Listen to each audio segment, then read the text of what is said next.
pozdravljeni. V tem posnetku si bomo pogledali drugi Gaussov zakon v potrošnji.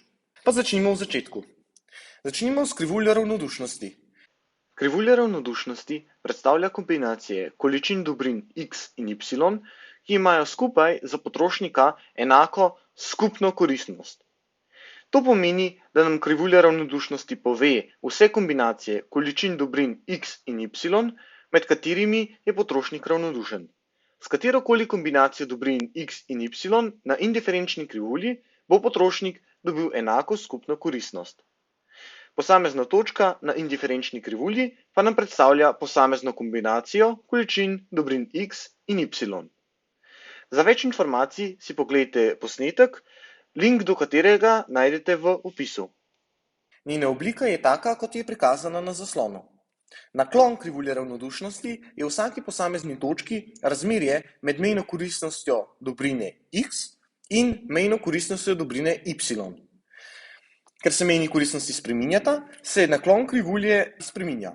Krivulja ravnodušnosti nam predstavlja subjektivno razmerje med dobrinama x in y, torej subjektivno razmerje med njunima koristnostima. Medtem, ko nam dohodkovna premica predstavlja njuno tržno zamenljivost, torej po cenah teh dobrin na samem trgu. Dohodkovno premico narišemo tako, da najprej narišemo najvišjo količino, oziroma izračunamo najvišjo količino dobrine y, ki jo lahko kupimo z danim dohodkom. Najvišjo količino dobrine y, ki jo lahko kupimo z danim dohodkom, dobimo na osi y in jo dobimo z razmerjem med dohodkom in ceno dobrine y. Nato fiksiramo še najvišjo količino dobrine x, ki jo lahko z danim dohodkom kupimo, torej razmerje med dohodkom in pa ceno x. Ta točka pa leži na premici x. Zakaj ti dve skrajni točki ležita prav na oseh? Zato, ker želimo kupiti izključno eno dobrino in nič količine druge dobrine.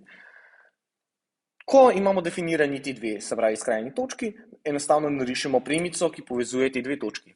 Kot rečeno, lahko naklon, dohodkovne premice enostavno izračunamo iz razmerja med dohodkom in pa ceno dobrine y in pa dohodkom in ceno dobrine x. Dohodka se pokrajšata in dobimo ceno x skozi ceno y kot naklon te premice. Ceni sta fiksni, se ne spreminjata, zato govorimo o dohodkovni premici in ne o krivulji, kot govorimo pri krivulji ravnodušnosti.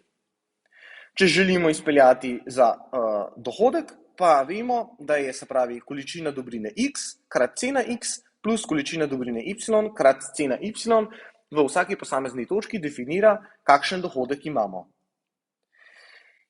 No, in če zdaj oba grafa združimo, torej želimo doseči enak naklon obeh grafov v neki točki, torej želimo, da je naša subjektivna zamenljivost dobrin enaka tržni zamenljivosti dobrin, izenačimo navedena naklona, se pravi mejna koristnost dobrine x skozi mejna koristnost dobrine y in pa cena x skozi cena y, enačbo preuredimo v enačbo mejna koristnost dobrine x skozi cena dobrine x je enaka mejni koristnosti dobrine y skozi cena y in tako dobimo drugi Gaussov zakon v potrošnji.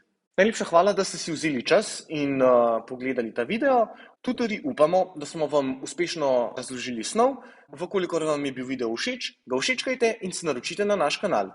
Se vidimo!